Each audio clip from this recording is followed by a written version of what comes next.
Alright, Brush Monkeys, we're back, and this week we are doing something a little different than my usual miniatures. This week we're starting in on this young lady here. I just got this from the Kickstarter. It's called A Call for Help, and it is by Thorbjorn Barone. I hope I'm pronouncing that correctly. Thorbjorn. This young man sculpted this, and it looked absolutely gorgeous, and then he started a Kickstarter for it, so I had to jump on board. I really wanted to paint this thing. I think it looks an amazing little sculpt. But we're doing this in 4 parts. Let me get my notes so I don't misquote you here. Part 1 is prep and priming it.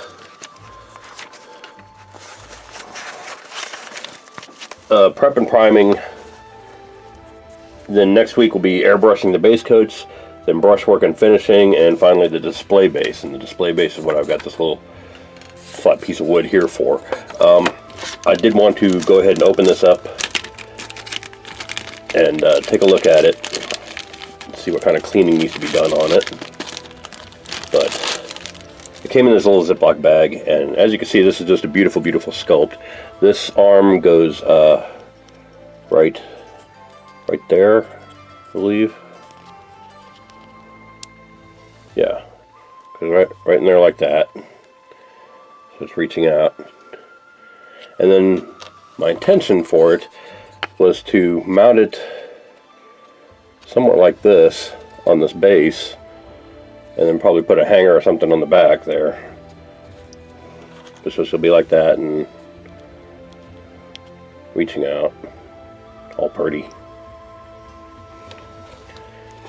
I'm going to do this miniature a little different than I do most of them. I'm still obviously going to, the prep and priming part is still going to be the same. Because it's Xenothon Primed, it's going to be mostly from the top down Xenothon Priming. So most of the shadows will be down here in the bottom, closest to the grass, closest to the water. But I'm going to be painting it mostly in inks. I'm going to be airbrushing it with a Sotar 2020 and painting it with acrylic inks. So I think that'll make a huge difference, making it nice and smooth and minimizing the amount of actual brush work that needs to be done. I'm going to go dark blue around the water here, fading to kind of a light green around the edges. These bushes will be dark green with probably like a niblet green dry brush, and then of course her skin and everything will be nice. But just looking at it, it looks like a really nice clean sculpt. That face is gorgeous. Lots of opportunities. I could probably do some like little white highlights on the water here that are going to look really nice. And yeah, that is a gorgeous piece of work. I see there's not a whole lot of, even this little spot right here that looks like a miscast, I can run my finger over it and can barely feel it. So it's not going to require a whole lot of sanding down. I'm not seeing any mold lines on it. Doesn't look like it was 3D printed though, which is nice. So anyway, I'm going to take a look at this and go over it and see what needs to be cleaned up and what doesn't, and then we'll put her together and go from there. Alright, see you soon.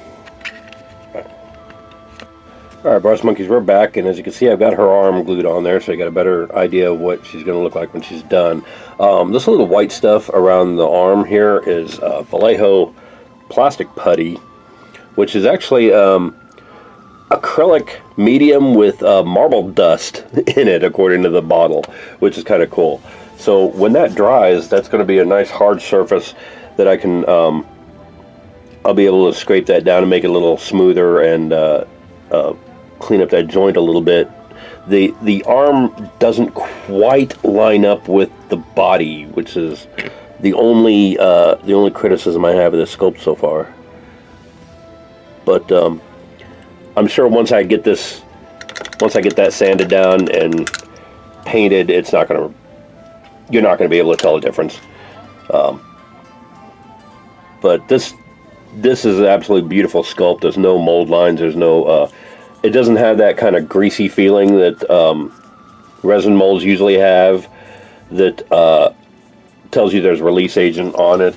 I did, before I started filming the first part, I did go ahead and run it through my sonic cleaner just to remove any kind of mold release agent that might have been on there. So I forgot to mention that step earlier. But yeah, definitely take the pieces and put them through an ultrasonic cleaner. I used a combination of Windex and water. It's the same combination I used to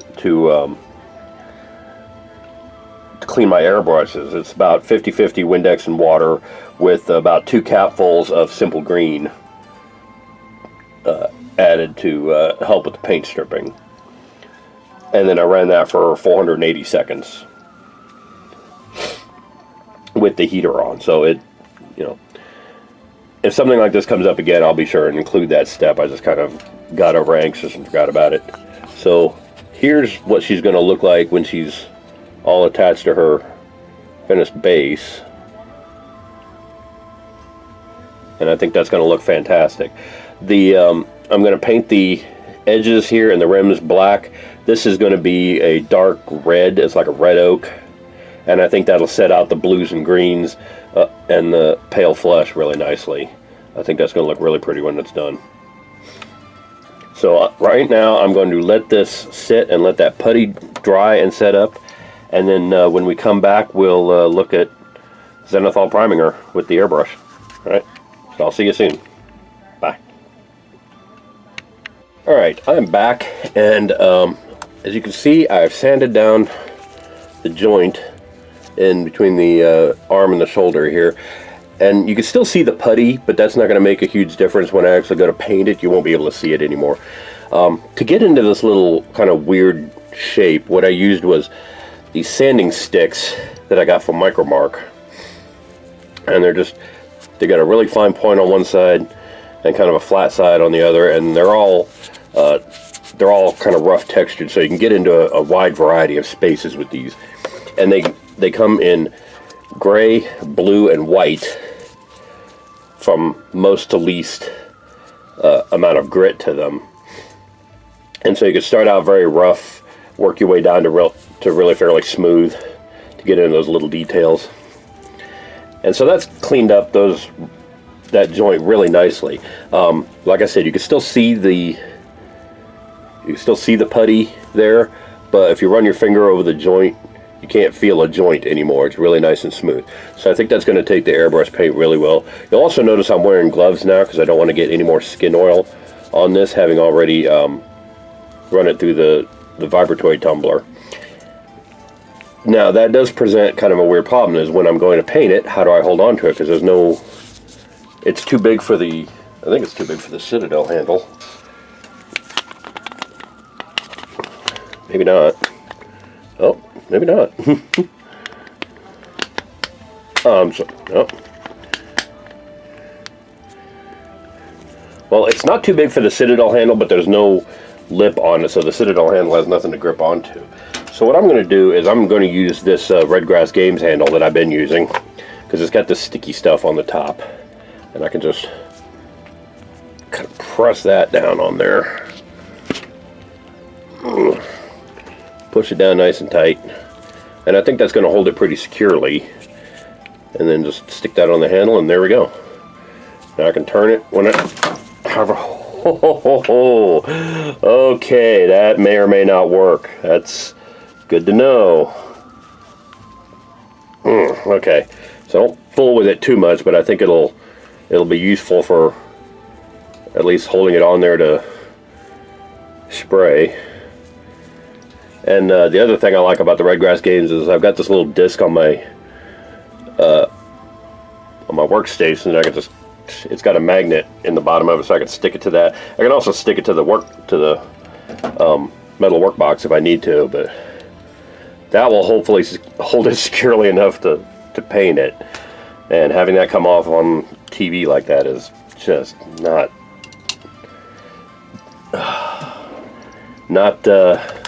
exactly confidence inducing. So this may turn out nice, this may turn out disastrous, so stick around and find out. Anyway, I'm gonna, as usual, I'll be priming this thing with the Badger Stynylrez primers through my Patriot 105 airbrush. So, man, at this point, wish me luck. See you soon. Bye. Alright, so we have the, I've got the call for help airbrush primed in black right now, and I use the black Stynylrez primer. And you can see a lot of it's already dry because it just takes a while for me to clean the airbrush before I started recording. This outside edge is going to be black when I finish painting it, but when I do the gray, it's going to catch some of that gray, and it's going to catch a little bit of the white too. That's fine, I'll just paint over that. The black also takes the longest to dry fully, so there's still a little bit of wet right here and up here, up around her head, that kind of thing. So I'm going to let that finish drying and let her sit and finish drying up. But you can tell already, you can see what I was talking about when I said you couldn't see that seam in the shoulder after it's painted. You can't see where that putty was at all. It's all nice and still a little wet in there, so it's a little shiny, but you can see what I was talking about. So the Xenothon Priming, I'm going to come back and hit it with the, since ideally the light is going to be coming from straight down on top of the thing, I'm going to do my usual Xenothon Priming where I hit it from this side with the gray, and then hit it straight on top with the white, and I think that's going to bring out all the colors and everything that I want to use, all the inks that I want to use for that. So I'm going to let this sit and let it finish drying, and then I'm going to hit it with the gray and the white. I'll probably hit it with the gray, show you what that looks like, and then hit it with the white and show you what that looks like. And then we're going to be done with this for this video. In the next video, we're going to get into actually painting this young lady, and I think it's going to be really kind of interesting going over. For the painting, we're going to use a Xenothon 2020 airbrush. It's got a smaller cup, and it's got a really, really fine needle on it. And I think that's going to work better for the inks. It'll give me a lot of fine control for the inks to paint. But we'll get into all that next video. Right now, just know that I'm going to let this sit and dry, and then we'll come back and hit it with the gray. Alright? See you soon. Bye. Alright, brush monkeys, we're back. And as you can see, I've got her all Xenothon primed with the gray. And she looks really good. You can see I still got some nice deep shadows down underneath her arm and underneath her, down along that side there. So it's still going to be nice and shadowed. Now I'm going to take, like I said, I did the gray at about a 45-degree angle all the way around. Now the white I'm going to hit straight down, just back and forth like that, but straight on to the figure. Now I want a nice smooth prime coat for when I go to do the inks, because any kind of texture, any kind of grittiness is really going to show through in those inks. So I'm doing something a little different with this one. I'm not just going to prime it with the white Stynylrez primer like I normally do. I'm going to mix in a little bit of Liquitex white, this is titanium white acrylic ink, and also I'm going to use just a little bit of gloss varnish. And this is a trick that I learned from watching Vince Vitrelli's hobby cheating videos here on YouTube. So go over and check him out. I'll include a link in the video description below. He's got a lot of really good information too. But he says that putting a little bit of gloss varnish in with the white can smooth out that chalkiness that white primer gets sometimes. So I'm going to go ahead and mix that up, and then we'll come back and I'll spray it on her, and we'll come back and see how that looks. Alright? Alright, see you soon. Alright, I'm back, and we've got our whites on there. And as you can see, the ink, let me zoom in on this a little bit. The ink and the gloss coat really smooth that out really nicely. That looks real. That looks just absolutely beautiful. And again, you can't really see the seam or the sculpt in the shoulder there. It looks really fantastic. You can still see, obviously, from the side, I've got nice grays and shadows.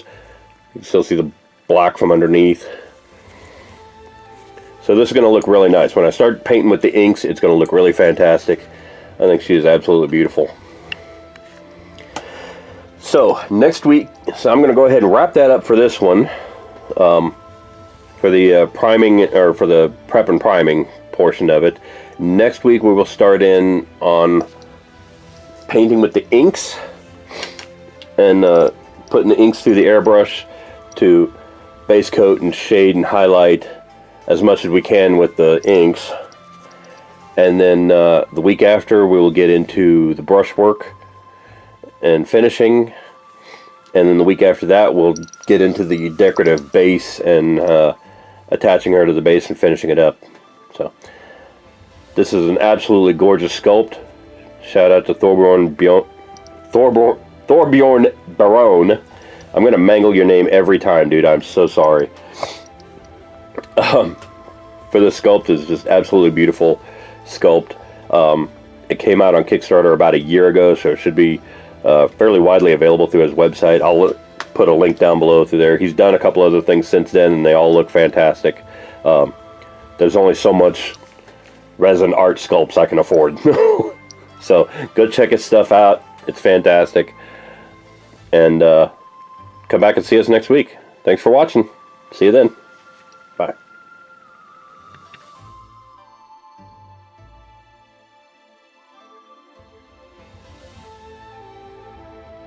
Hey Brush Monkeys, Tom from Flying Monkey Studios here. If you like what you see, click like down below. If you want to be notified when new videos come out, click subscribe. And in the meantime, if you want to see how to add one of the miniatures that we've painted on this channel to your own collection, check out our Instagram, Tumblr, and Patreon sites. If you want to support us in doing what we do, check out my Patreon site. Check out my merch store at storefrontier.com/flymonkeystudios. You can get t-shirts, sweatshirts, long sleeve shirts, hoodies, all kinds of stuff there. Go check that out. And in the meantime, thanks for watching, and I will see you next week. Bye.